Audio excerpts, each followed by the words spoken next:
기도하는 중이니라. 아멘. 오늘 말씀의 제목은 예수님과의 인격적 만남이란 제목으로 말씀을 나누도록 하겠습니다. 우리 삶 가운데에서 이제 변화를 갖고 싶어 하죠. 그죠? 저 같은 경우에도 변화를 원했습니다. 그 신앙으로 이렇게 나아가지만 변화하지 않는 그런 자신들을 보기도 하고, 그런데 그럼 과연 성도들이 변화를 어떻게 경험하느냐라는 부분들에 대해서 오늘 좀 생각해 봤으면 좋겠습니다. 한 예화를 잠깐 들면은 한번 들어보셨을 거예요. 오늘 목사님이 집회에 늦게 도착하셨어요. 그래갖고 막 이렇게 늦게 와가지고 하시는 얘기가 무슨 얘기를 하느냐? 내가 트럭에 치여서 좀 늦었다라고 하는 겁니다. 여러분, 트럭에 치면 어떻게 됩니까? 죽든지. 예. 자, 팔다리나 뭐 이제 멀쩡할 수가 없겠죠. 그런데 멀쩡하게 피 한 방울 흘리지 않게 와가지고는 내가 트럭에 치여가지고 지금 좀 늦었다라고 하는 겁니다. 사람들이 뭐라고 생각했겠습니까? 거짓말쟁이처럼 생각했겠죠. 목사님도 그 반응을 기다렸어요. 하시는 얘기가 반대로, 여러분 트럭에 치여면 이렇게 멀쩡할 수 없잖아요 하면서, 그런데 그 트럭보다 세상보다 더 크신 예수 그리스도, 놀라우신 그 예수님을 여러분의 삶 가운데 만났는데 어떻게 여러분이 이렇게 멀쩡할 수가 있죠? 라고 말하는 겁니다. 그 목사님께서 그 서두를 이제 말씀하신 게, 여러분 왜 우리는 예수 그리스도를 믿는다 하면서 변하지 않습니까? 믿기 전과 믿은 후와 다르지 않습니까? 라는 그 얘기를 이런 이야기로 이제 꺼낸 것입니다. 여러분, 예수님을 만나고 변하는 것, 그것은 결코 이상한 것이 아니라 굉장히 자연스러운 것입니다. 저 같은 경우에도 예수님을 만나려고 했던 이제 청년회 때 열심히 있어요. 교회는 다녔는데 여전히 내 안에 죄가 그대로 있고, 여전히 세상이 좋고, 그런데 교회도 좋은데 세상도 좋은, 그러면서 끊임없이 이제 하나님을 예배하고 싶지만 제 안에는 그런 성령의 갈망도 있지만 제 안에 이제 세상을 여전히 사모하고 있는 이 갈망들이 싸우고 충돌하고 있었습니다. 변하고 싶었어요. 저의 그런 삶의 현장들이나 삶의 환경들이 변했으면 좋겠다고 생각했었습니다. 그래서 예수님을 만나려고 저희 형제는 모를 텐데 서울에 있는 큰 집회까지 그렇게 찾아가서 이제 성령 집회라든지 정말 대형 교회에서 드려지는 그런 이제 집회까지 찾아가서 참여하고 그랬습니다. 막 정말 버스 끊기는데 찜질방 가서 자야 되는데 막 그 밤 늦게까지도 기도하고 막 그렇게 했었습니다. 열정이 대단했었죠, 나름. 그런데 그렇게 해서 예수님을 만났느냐? 아니요. 예수님 안 만나 주시던데요. 그렇게 못 만났어요. 여러분, 어떻게 우리가 예수님을 만날 수 있겠습니까? 그 예수님을 만나면 놀랍게 변화될 텐데 어떤 방법이 있을까? 오늘 좀 보편적인 방법에 대해서, 그런 측면에 대해 좀 나눴으면 좋겠는데, 저는 놀라운 변화를 경험한 한 사람을 오늘 소개하고 싶습니다. 예수님과의 인격적인 만남이었죠. 이 성경 속 이야기를 아시는 분도 아시겠지만 또 함께 좀 나누었으면 좋겠습니다. 이 이야기는 사도행전 9장에서 사울이라는 사람 중심으로 전개됩니다. 사울이라는 사람을 보니까 당시 예수 그리스도의 교회가 이제 생겨날 때였어요. 그때 이 당시 사람들은 유대교 사람들이었죠. 유대교 중에 특심이었던 이 사울이라는 사람은요, 이 예수교를 볼 수가 없었어요. 꼴을 볼 수가 없었어요. 어떻게 감히 자기가 하나님이라 하는 사람을 믿을 수가 있냐? 하나님은 우리 하나님 한 분밖에 없는데, 이러면서 이 예수 그리스도 교회 이 사람들을 핍박하고 그들을 옥에다가 넘겨주는 일들에 동참하는, 열심으로 앞장서는 사람이었다라고 할 수 있었습니다. 그러나 오늘 우리 읽었던 본문에서처럼 예수님을 믿는 사람들을 옥에 넘겨줄 권한을 자기가 이제 받기 위해서 다메섹으로 가는 길 도상에서 지금 예수님을 만났어요. 어떻게요? 예수님의 음성으로, 빛으로 인격적인 만남을 통해서 자신의 삶의 놀라운 전환점을 맞이하게 되는 것을 볼 수 있습니다. 그 장면을 살짝 이제 재현을 해보면은 그 가는 길에 이제 뭐 말을 타고 가든지 뭐 나귀를 타고 가든지 가고 있었겠죠. 그 이제 광야길이었겠죠. 이미 해가 뜨거웠겠지만 광렬한 빛이 그를 비췄습니다. 그를 둘러쌌어요. 완전 막 눈이 이제 너무 하얘서 보이지 않을 만큼 빛이 둘러싸였어요. 그리고 그가 엎드러졌습니다. 너무 놀랐으니까. 그러면서 들려지는 목소리가 뭐냐면은 사울아 사울아 내가 어찌하여 나를 박해하느냐 라는 이 음성을 들었습니다. 사울은 놀라서 떨면서 고백했어요. 주여 당신은 누구십니까? 라고 하니까 뭐라고 하십니까? 나는 내가 핍박하는 예수라 라고 말씀하시는 거예요. 별거 없어요. 이 장면이에요. 그냥 하나님의 이 말씀, 예수님의 음성을 이렇게 들었어요. 그리고 이제 사울은요 눈이 멀었어요. 앞이 안 보이는 거예요. 식음을 전폐하게 됐습니다. 그런데 이 순간을 통해서 사울이라는 사람의 인생은요 완전히 영원히 바뀌어지는 은혜가 있었습니다. 예수님과의 짧은 만남이었어요. 그러나 이 짧은 만남으로 인해서 자신의 그동안 잘못된 행동의 그런 진실을 직시하게 됐고 부활하신 예수님을 만나게 된 겁니다. 그동안 한때 그리스도인들을 그렇게 완강하게 핍박했던 사울은 이제 자신이 죽이고자 했던 거절하고자 했던 예수님과 대면하게 됨으로써 이제는 눈은 잠깐 이제 멀었어요. 그러나 육체적으로 눈은 멀었지만 영적으로 그는 이제 눈을 뜨게 된 것입니다. 다메섹에서 인도되어서 눈이 멀고 3일 동안 이제 식음을 전폐했죠.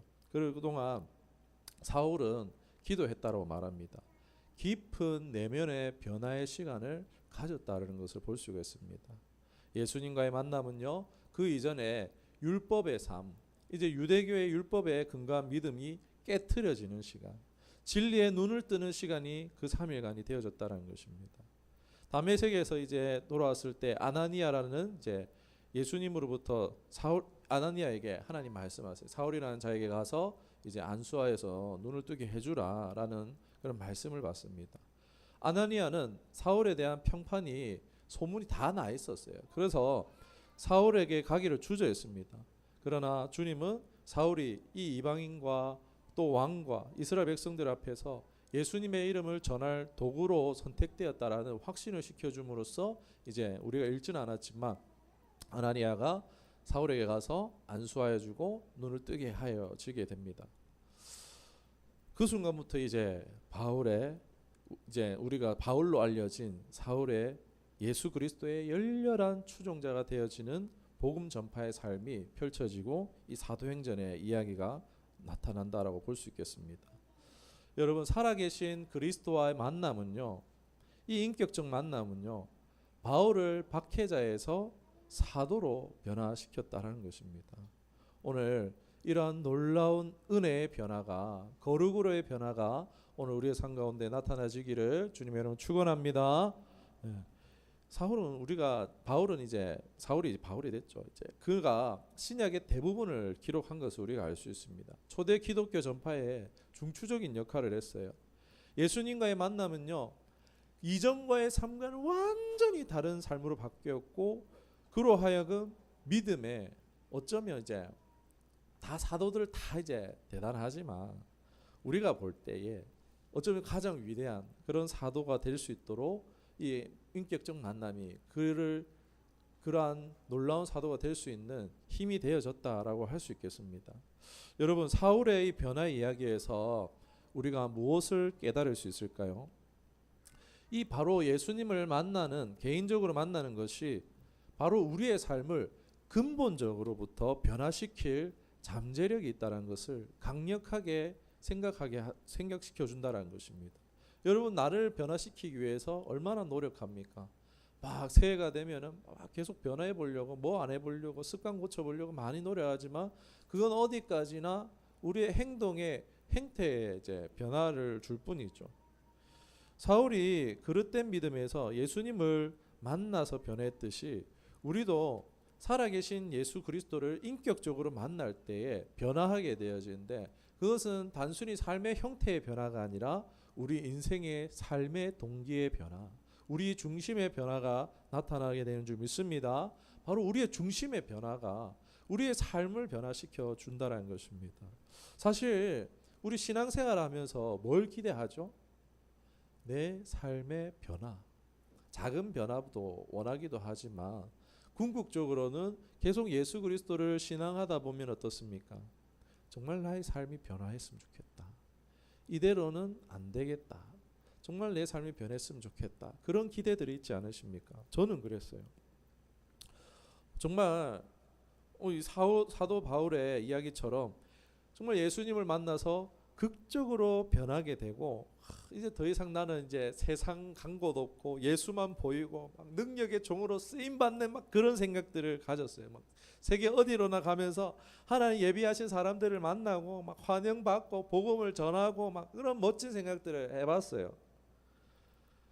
뭐 꼭 이와 같진 않더라도 현재 반복되는 매일의 삶의 순환고리에서 벗어나고 정말 예수님이 주시는 자유와 평강, 그것을 우리가 얻기를 소망하지 않으십니까? 내 삶에 그러한 변화가 있기를 원하지 않으십니까? 그것이 바로 우리 예수 그리스도 안에 있는 줄 믿으시기를 주님의 이름으로 축원합니다. 우리가 어떻게 하면 예수님이 주시는 이 변화를 우리가 누릴 수 있을까요? 바로 이 사도 바울이 만났던 인격적 예수님을 만나는 것이라는 것입니다. 여러분은 예수님과 인격적인 만남이 있으십니까? 나 예수님 만났습니다라고 나와서 간증해 주실 분 있으십니까? 조용히 한번 나와. 인격적인 만남이 있으신 분도 있고, 나는 아직 그렇다 할 만한 이제 막 있는 것 같은데 좀 사람들 앞에서 얘기하는 게는 좀 그런 것 같아요. 막 이런 분들도 계실 것 같아요. 예수님과의 이런 인격적 만남에 대한 갈급하지만 사실 그 방법을 잘 모르는 분들을 위해서 오늘은 좀 이 말씀을 나누려고 합니다. 꼭 이게 정답이라는 것이 아닙니다. 예수님을 만나는 방식이 다양합니다. 정말 이제 뭐 이슬람권에도요, 예수님 만나는 사람들 만납니다. 그곳에 이제 어떻게든 성령께서 역사하심으로써 뭐 또 하는 나타나는 방법들이 있긴 합니다만, 오늘 보편적인, 아주 굉장히 보편적인 다양한 많은 사람들이 만나는 방법에 대해서 말씀드리도록 하겠습니다. 먼저는요, 성경에 이런 말씀이 있죠. 하나님과 그 보내신 자 예수님을 아는 것이 영생이다라는 말씀이 있어요. 이 알문요, 인격적인 알미라는 것을 제가 계속 이제 설교로 말씀드리고 있는데, 예수님을 인격적으로 안다는 것은요, 사실 신앙에서 뺄 수가 없는 거예요. 너무 중요한 겁니다. 인격적인 알미에 대해서 또 한 가지 쉽게 예를 한번 들어볼게요. 남녀의 결혼에 예를 들 수 있을 것 같아요. 예수님과의 인격적인 만남은 남녀의 인격적인 만남과 유사하다라고, 비슷하다라고 말씀드릴 수 있을 것 같아요. 여러분, 두 사람이 만나서 결혼을 하는데 사실 그 이전에 수많은 만남들이 있잖아요. 여러분 인생에 몇 명의 사람들을 만납니까? 수백, 수천이 넘어가죠. 셀 수도 없는 사람들을 만납니다. 그러나 그 모든 만남이 의미가 있습니까? 의미 없는 만남이 거의 대부분이죠. 의미 있는 만남은 소수입니다. 그러나 그 중에서 이제 결혼하는 사람은요, 한 사람이죠. 그 중에 내가 저 사람과 결혼해야겠다라는 생각이 드는 그런 사람은요, 흔치 않다라는 것입니다. 서로 마음이 맞아서 이루어지는 만남이 이러한 하나님과의 만남과 비슷하다고 할 수 있어요. 이 어떻게 우리가 결혼하는가를 생각해 보면은 하나님과의 인격적인 만남도 잘 생각해 볼 수가 있습니다. 여러분, 결혼을 결심한 이유가 뭐 세상적인 조건, 뭐 외모나 돈 이걸 떠나서 왜 결혼합니까? 가장 큰 부분이 말이 통해서. 이게 굉장히 중요해요. 부부 생활에도 말이 통하는 게 굉장히 중요합니다. 이제 서로 말을 잘하는 게 지혜입니다, 여러분. 부부 생활도 아무튼 이제 말이 통하니까 두 사람이 이제 만나는 거예요. 말이 통한다는 게 무슨 얘기죠? 생각이나 사상이나 철학이나 가지고 있는 비전이 비슷하다라는 거예요. 저희 사모도 저 만날 때 대화가 아주 잘 통했어요. 예, 사모는 오래 이제 신앙이 뜨거웠던 이제 이런 신앙이었고, 저는 이제 막 이제 불이 붙기 시작한 이제 그때 잠깐 이제 성령 충만했던 그때 이제 만나가지고 대화가 잘 통했는데 이제 대화가 안 통했다가 요즘 다시 통하고 있습니다. 아무튼 말이 통하는 게 중요해요. 생각과 사상이 비슷하다라는 거예요. 철학이 비슷하다라는 것입니다. 여러분, 말이 비슷하다, 생각이 비슷하다라는 것이 바로 여러분 인격입니다. 이 인격적 만남이 잘 발견할 수 있는 게 부부예요. 여러분, 하나님의 생각, 하나님의 사상이 들어있는 곳이 어디입니까? 바로 성경입니다. 성경. 말씀이 곧 하나님이시라고 하잖아요. 말씀에 하나님의 생각이, 하나님의 마음이, 하나님의 사상이, 하나님의 뜻이, 비전이 여기 들어있어요. 즉 무슨 얘기입니까? 성경 말씀이 하나님의 인격을 담고 있다라고 말씀해 드릴 수 있을 것 같아요. 즉 하나님과의 인격적인 만남을 가진다는 것은요, 바로 이 하나님과의 말씀을 만난 것이다라고 말씀드릴 수 있겠어요. 여러분, 이게 단번에 쉽지는 않아요. 왜냐면요, 생각이 통해야지 이제 만남이 이루어지잖아요. 결혼을 하잖아요. 그런데 남녀가 처음 만나보면 어떻습니까? 뭐 목성 여자가 금성 남자가 뭐 그런 얘기도 있죠. 전혀 다르잖아요. 언어가 안 통하잖아요. 그런 것처럼 내 생각이랑 하나님의 생각이 하나님의 생각이에요. 내 생각이 하나님의 생각과 같습니까? 다릅니까? 원수가 오른뺨을 치면 어떻게 하랍니까? 우리 바로 죽방을 날려야 된다. 이게 내 생각이잖아요. 뺨 치면 나는 죽방으로 갚아준다가 내 생각인데, 성경은 뭐라고 있어요? 왼뺨을 돌려대라는 거예요. 겉옷 달라고 하면은 어떻게 해요? 속옷까지 내주라는 거예요. 이게 달라요. 너무 달라요. 그렇기 때문에 우리가 이 하나님의 말씀을 따르는 데 있어서 우리의 믿음이 필요해요. 내 생각과 하나님의 생각이 너무 다르지만, 그러나 어떻게 해요? 우리가 자녀와 부모 사이에도 의견 대립이 있을 때 있잖아요. 생각이 다를 때 있잖아요. 그런데 뭐가 좋죠? 부모가 자녀를 따라야 됩니까? 아니죠. 자녀가 부모를 믿음으로써 부모 말을 따라보는 거잖아요. 그렇게 해서 부모가 주는 뭔가를 더 누리고 부모가 주는 혜택을 누리기도 하잖아요. 그런 것처럼 너무 다르지만, 그러나 그 하나님, 인격적인 하나님의 그 생각의 말씀을 우리가 내 생각을 내려놓고 하나님의 말씀 따라가는 것, 여기에 우리의 믿음이 필요하고 바로 그것이 순종이라는 것입니다. 단순히 하나님의 말씀에 대해서 그냥 아는 것과 이 말씀을 믿고 따르는 것은요, 천지차이라는 거예요. 믿음이 없으면요, 우리는 순종할 수 없어요. 그런데 말씀을 따라가 보면요, 사실 내 생각은 이거였는데 하나님 말씀 따라가 봤더니 정말 하나님 말씀이 맞구나, 이거 진짜구나, 이거 참 진리구나 라는 것을 알 수 있게 된다는 것입니다. 순종할 때요, 하나님의 내게 먼저 해주세요가 아니라 내가 이 하나님의 생각을 받아들이고, 그래 내 생각은 아니지만 내 한번 따라보자. 내가 그렇게 했을 때 정말 진짜라는 것을 경험하게 해주신다는 것입니다.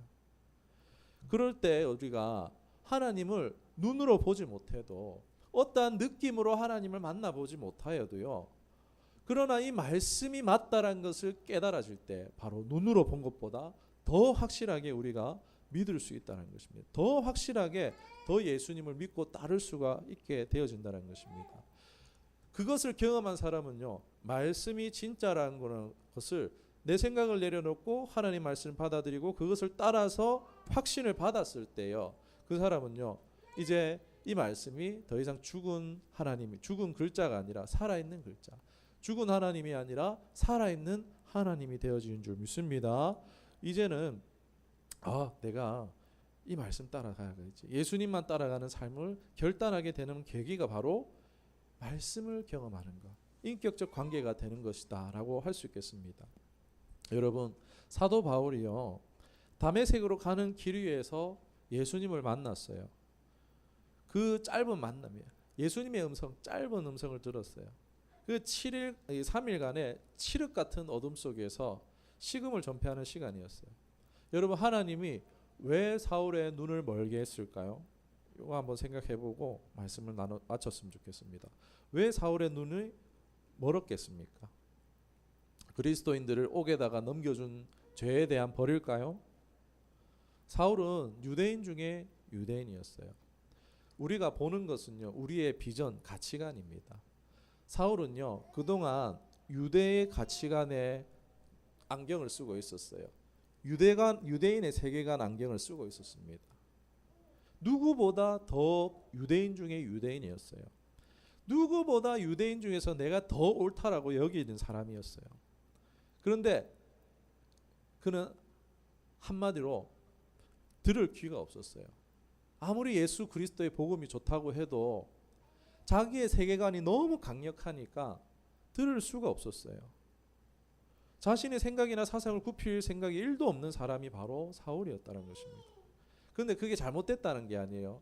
그의 기질은 너무나 또 훌륭했기 때문에 하나님이 귀히 쓰셨던 거예요. 굽히지 않는 거. 사람들이 자기를 매롭해서 죽이려고 해도 복음 전하잖아요. 굽히지 않는 이 신념이 하나님께서 방향을 바꿔주신 거예요. 그러나 이제 그가 빛을 보고 눈이 멀어버리니까 어떻게 됩니까? 다 수포로 돌아가잖아요. 그동안 유대인의 가말리의 문화생으로서 로마의 시민권을 가진 자로서 정말 유력한 자로서 한마디로 이 사람은요, 우리나라 같으면 젊은데 국회의원 되는 그런 사람 같은 사람이에요. 그런 유력한 사람이었는데 눈이 머니까 다 끝나버린 거예요.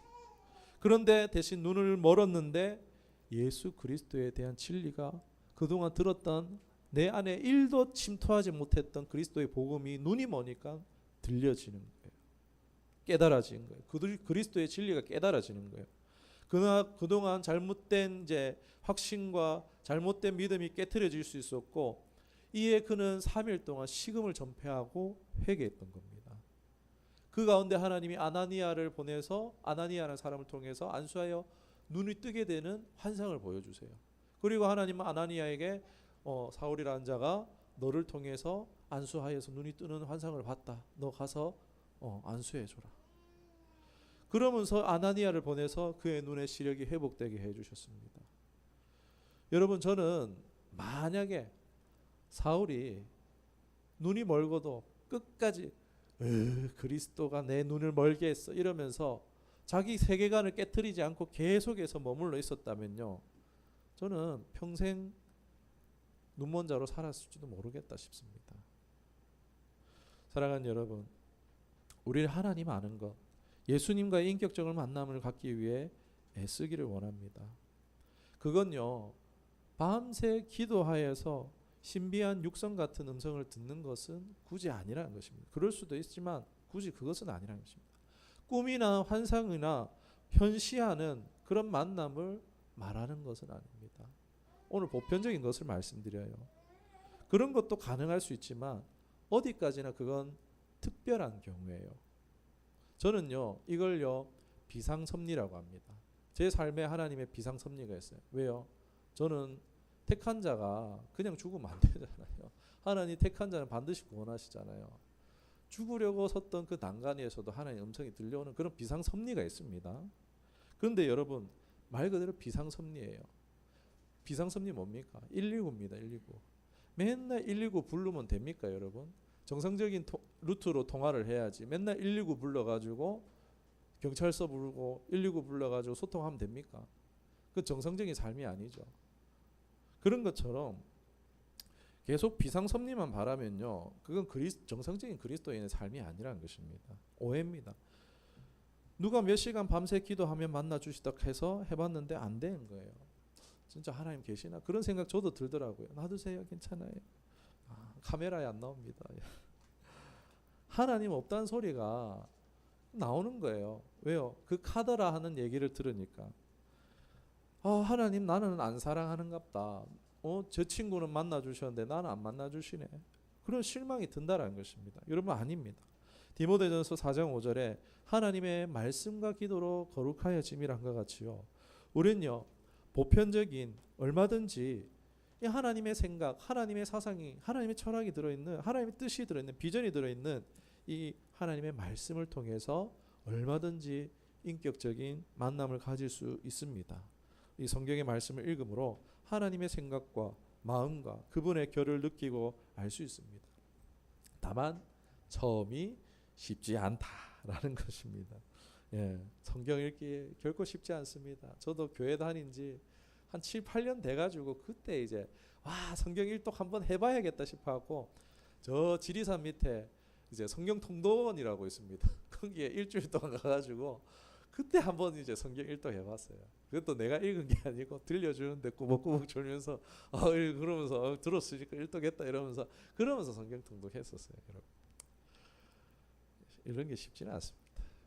요한복음 14장 26절에 보혜사 곧 아버지께서 내 이름으로 보내실 성령 그가 너에게 모든 것을 가르치고 내가 너에게 말한 모든 것을 생각나게 하리라. 이 말씀이 뭐냐면요.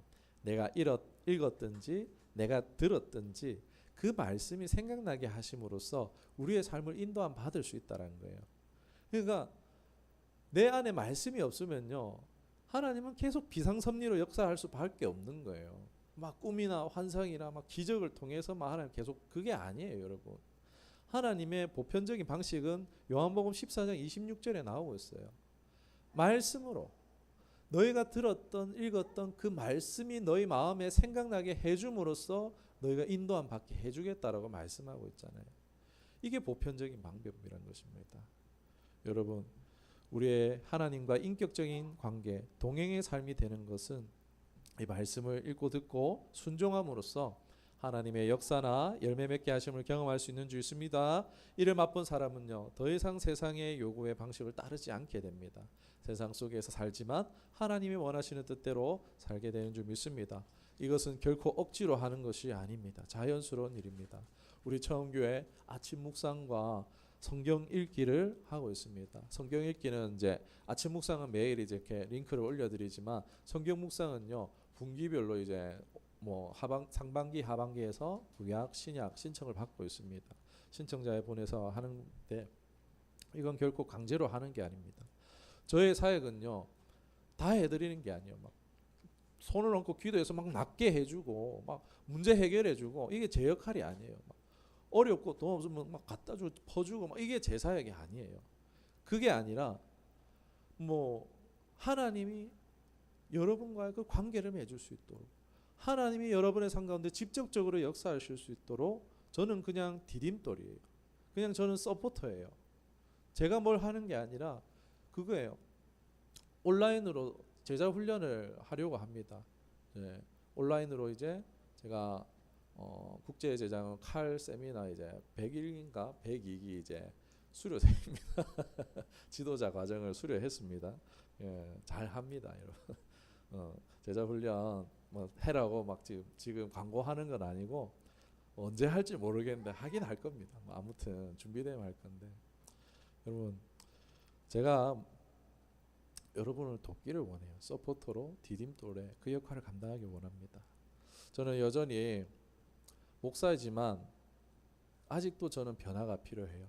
제 삶에 여전히 변화가 필요합니다. 그 얘기는요 여전히 예수님이 필요하다는 것입니다. 제 삶에도 여전히 예수님에 대해서 말씀에 예수님의 생각에 뜻에 대해서 목마릅니다. 여러분 예수님이 우리 보고 장성한 분량까지 자라가라 했습니다. 이 예수님의 말씀을 우리가 늘 사모하고 이 보편적인 하나님의 말씀으로 인격적 만남을 가지고 그 하나님의 인도하심 받고 또한 삶 가운데 하나님의 열매 맺는 은혜가 있어지기를 주님의 이름으로 축원합니다. 거룩의 변화가 성도와 교회 가운데 충만히 나타나기를 주님의 축원합니다. 기도하겠습니다.